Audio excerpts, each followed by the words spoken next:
Habang patuloy yung pagbanat nyo sa mga Duterte, hindi po kayo magtatagumpay. Kuhanin nyo ng kuhanin ng ayuda. Matulad po ng pagkakasabi ni Pangulong Duterte, pera natin ang ginagamit dyan. Para sa mga troll, sasampalin ko kayo ng pera. Wala kaming pera. Sandali! Mayayaman, magnanakaw! Ang magnanakaw ay kasinungalingan. Gising-gising po tayo. Pinagluloko po tayo ng kakarampot na ayuda. Huwag po tayong palilinlang. Kasi dyan po nila tayo ginagawa bobo at maging matalino po tayo. Kahit wala po tayong pinag-aralan, binigyan po tayo ng Panginoon ng katalinuhan. Mayroon po tayong puso, may isip para makiramdam. Tandaan natin, pag isang kandidato namigay ng ayuda, maliwanag pa sa sikat ng araw, babawiin sa atin yan. Itagaan nyo sa bato. Pag hindi yan tumagos, bahala na kayo sa buhay ninyo. Eto, hindi ko pa nakikita. Masasabihin nyo pa kami. Masasabi mo rin bininta ng ginto ng Pilipinas natin? Bininta ang ginto ng Pilipinas. Wala na tayong budget kaya bininta. Ang tanungin natin, nasa na ngayon? Yung bininta ang ginto ng Pinas. Asa na ba? Hindi nga natin namalayan eh, di ba? Bumaha kahapon. Bumaha kahapon. Nasa ng flood control, 5,500. Hindi sila nakatutok sa 1.25 million na confidential fund ng Vice President Inday Sara Duterte. Hanapin nyo naman yung 1.44 billion araw-araw na ginagastos. Yung 89 para sa flood control. 89.9 billion na galing sa PhilHealth. Saan dadalhin? Lilipan, saan dadalhin na naman to? Pamimigay nyo na naman ng ayuda. Alam nyo po kasi mga kababayan, kuhanin nyo ng kuhanin ng ayuda. Matulad po ng pagkakasabi ni Pangulong Duterte, pera natin ang ginagamit dyan.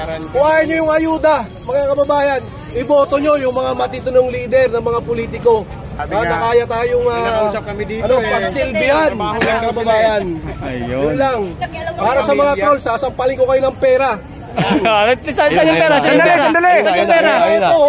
Yung Maharlika! Wala kaming pera. Sandali! Huwag mo na yan! 500 billion Maharlika Investment Fund. Saan napunta? Wala na akong balita eh. Bakit? Ang aga-aga, ang bilis-bilis nila pinasa yung Maharlika Investment Fund na yun. Ano nang balita ngayon? Nasaan na? Nga. Diba? Na kaninong bulsa na yan? Tayo nagtatanong lang tayo mga kababayan. Habang patuloy yung pagbanat nyo sa mga Duterte, hindi po kayo magtatagumpay. Habang binabanatan nyo yung mga Duterte, paging si Inday Sara Duterte, mas minamahal siya ng mga tao, mas minamahal siya ng mga Pilipino.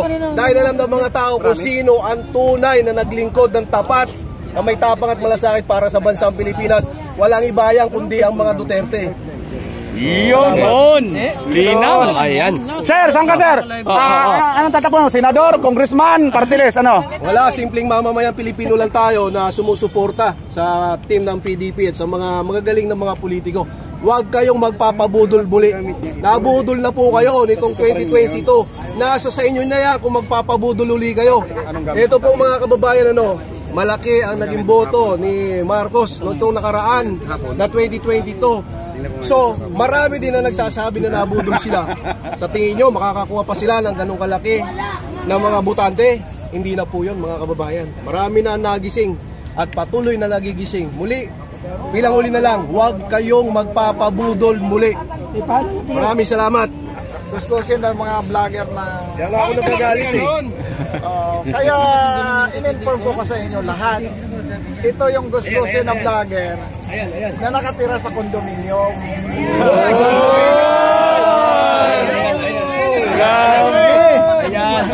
Ay, kung gustusin ba nakatira sa Peninsula Garden? Oy, Peninsula Garden, grabe.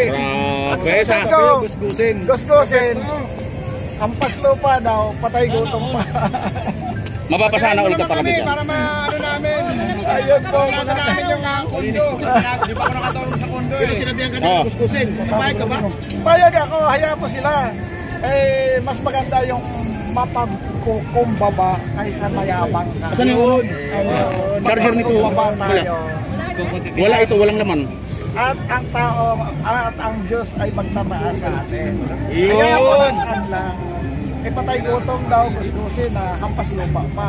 I-charge ka natin itong gamit ko eh. Kaya tayo, mga dinis vlogger, sabi nga accepted yan.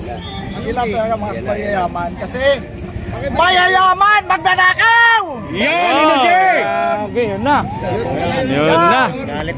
Ang magnanakaw ay kasinungalingan, kakakuha ng kasinungalingan. Ayun, mga mahal natin mga kababayan. Ano unang-una dyan? Yung 203 billion na state tax. Saan nyo? Kailan nyo bayaran yan sa taong bayan, mga kababayan natin? Oh. Yung 89.9 billion, bakit nyo kinuha sa taong bayan yan? Ay pera ng tax ng mga member yan. Hindi yan pera ng gobyerno.